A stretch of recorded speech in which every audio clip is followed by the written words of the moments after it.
Mesdames et messieurs, bonjour. Nous voici dans un autre numéro de votre émission à la loupe. Aujourd'hui, nous allons parler de la drépanocytose. Et pour ce faire, retrouvons le médecin Hébert Dosuyovo.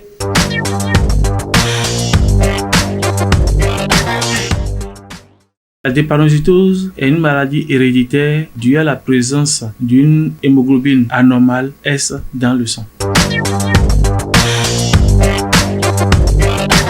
Pour prévenir cette maladie, il y a plusieurs choses à faire. Surtout en cette période de fraîcheur, la plus simple à faire, c'est de boire beaucoup d'eau. Je dis de boire beaucoup d'eau parce que avec la fraîcheur, le sang devient visqueux. Et le sang qui devient visqueux ne circule plus correctement. Il y aura une déformation des hématies qui vont s'accoler aux parois des vaisseaux et créer un bouchon, ce qui va entraîner la douleur que ressentent les drépanocytaires durant cette période de fraîcheur. Ensuite, si on a la fièvre, il faut rapidement prendre des médicaments pour traiter la fièvre.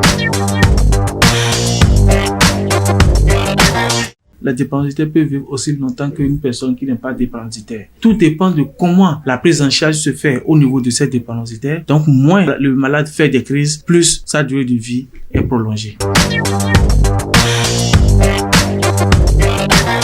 Pour éviter cette maladie, il n'y a pas plusieurs choses à faire. C'est de ne pas se mettre en couple avec quelqu'un qui est porteur du trait de drépanocytose. C'est-à-dire, avant de se mettre en couple, il faut faire l'électrophorèse de l'hémoglobine.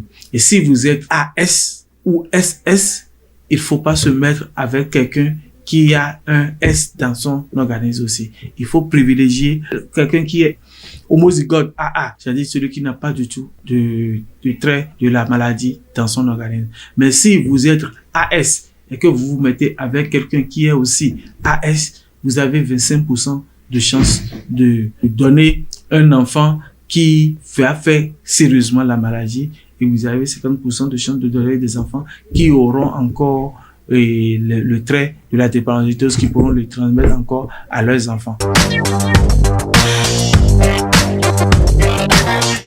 Le conseil que je donnerai aux jeunes couples, c'est d'essayer de faire avant le mariage, de connaître chacun son électrophorèse. Parce que c'est après, ça devient difficile. Quand l'amour s'installe correctement, on a du mal à se quitter et on dit on va prendre le risque. C'est vrai, c'est un risque et on ne peut pas toujours sortir gagnant de ce risque. Je demande, quand on est en début de relation, de faire son électrophorèse de l'hémoglobine. Ça nous permettra de préserver notre avenir. Ça ne sert à rien de travailler tout le temps et de tout ce qu'on va gagner, de mettre ça dans les médicaments.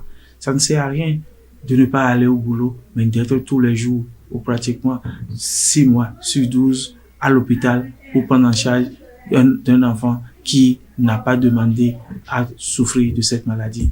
C'est sur ces mots du docteur Dosuyovo que nous mettons un terme à cette émission. Mais retenez ceci, si vous êtes jeune, n'hésitez pas à faire des tests, notamment l'électrophorèse, pour éviter des maladies telles que la drépanocytose à vos enfants. Merci de nous avoir suivis et à demain.